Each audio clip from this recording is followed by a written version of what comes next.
Video will be about the toString method in Java. Create a new project. Java. Do I want a main? Sure, give me a main. And we'll call it toString.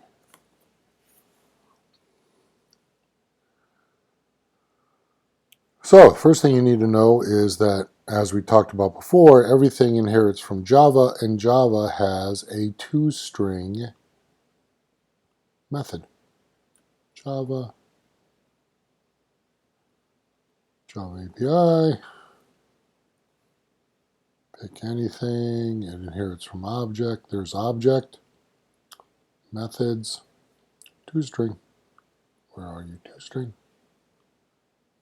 Returns a string representation of the object. Blah, blah, blah, blah, blah. The toString method for an class object returns a string consisting of the name of the class and a hexadecimal representation of the hash code. What does that mean to y'all? So, let's go to source. Let's create a new Java class and we'll call it 1. All right. And in main, let's new up a 1 and call toString.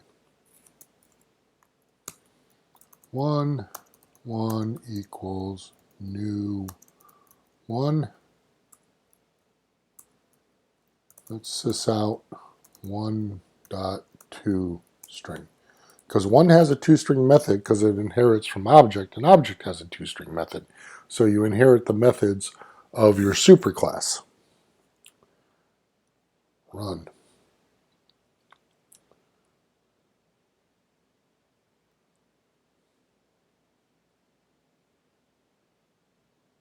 And there it is. The name of the class and that sign here. I'll blow this up for you.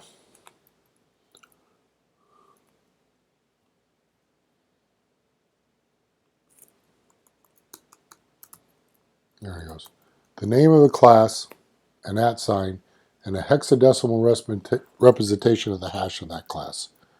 Woohoo! What good is that? It is no good. It just means that you didn't override toStrings. Now 1 isn't very interesting because it really doesn't have anything yet.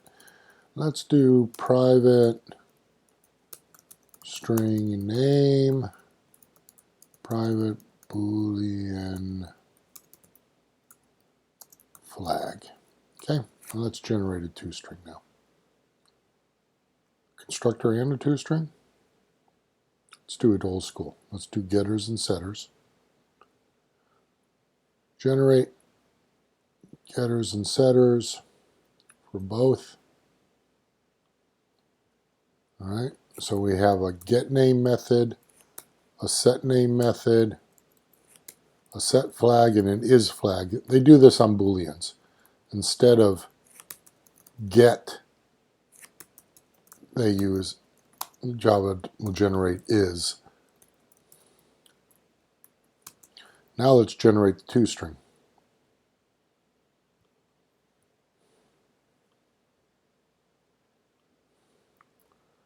Generate toString. All right, so now the toString that IntelliJ generates, it says the name of the class is 1, the name, and the flag. All right, so let's go back to main.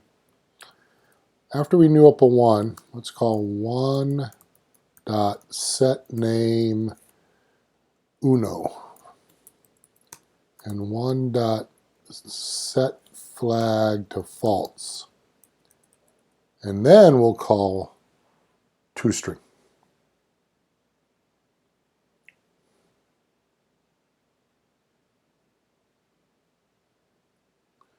All right, so there's a toString. 1, name is uno, flag is false. That's a good toString.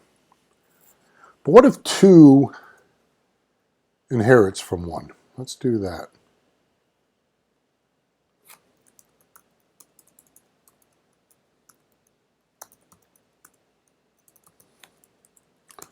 And let's give it some instance variables. Private int count, and private, ooh, let's do one we haven't seen before, locale date.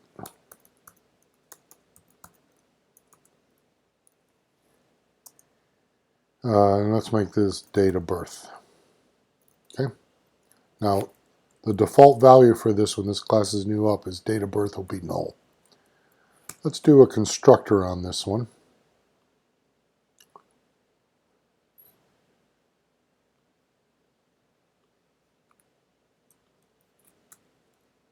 All right, and let's generate toString on it, just to keep it simple. No, let's not generate the toString on it yet. Okay, so let's go to main, and we'll comment out this one stuff.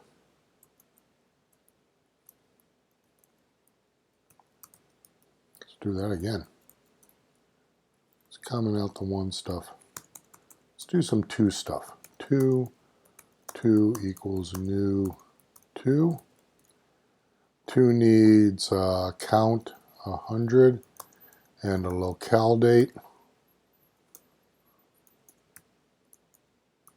Okay. And let's do a system out on 2. What do you think is going to happen?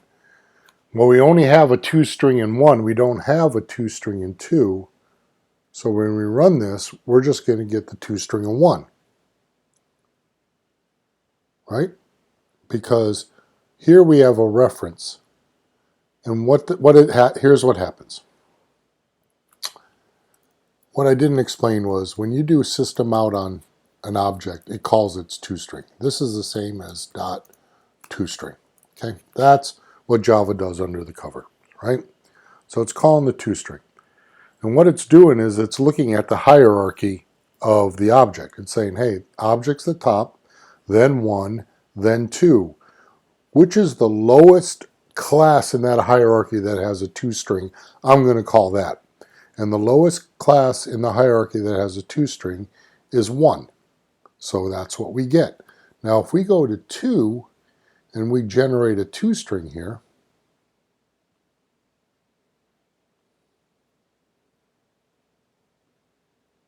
okay, now we run this thing and we're going to get 2's toString because it's the lowest one that overrides that method. 2. But you notice how when we do 2, we're not getting the information from above. 2 ways to get the information from the 1 class.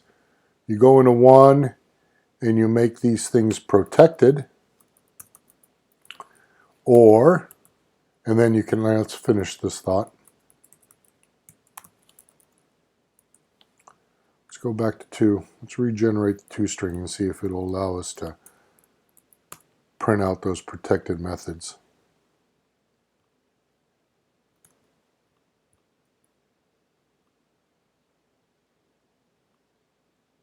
Nope.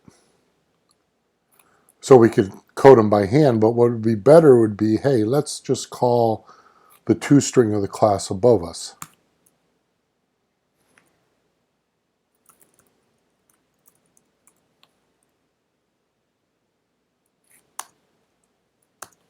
Okay, so this line of code says, go call the toString that's above me. We can go back to 1 and move these back to private because we're not touching them. Let's run this code.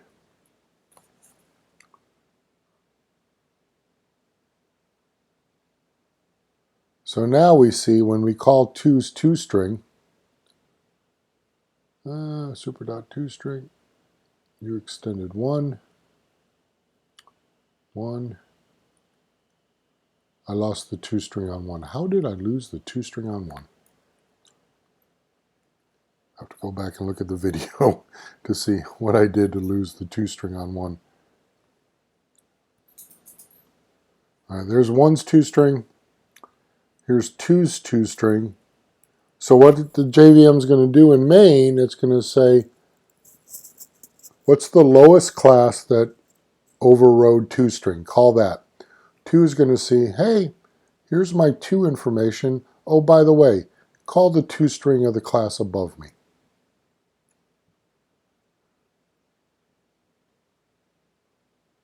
There it is. 2, count is 0, date of birth is that. 1, the name is null and the flag is false. La la la la la. Let's go back to main and finish this off. 2.set name to be dos. 2.set flag to be, what did we do last time? True. Let's run it again. And let's give a little space here. Date of birth equals that. Let's just put a space there before we call toString.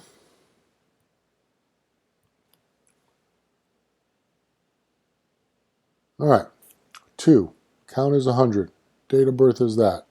1, name is dos, flag is true. So you override toString, it grabs your instance variables, it prints them out. Oh, this is what the automatically generated IntelliJ does.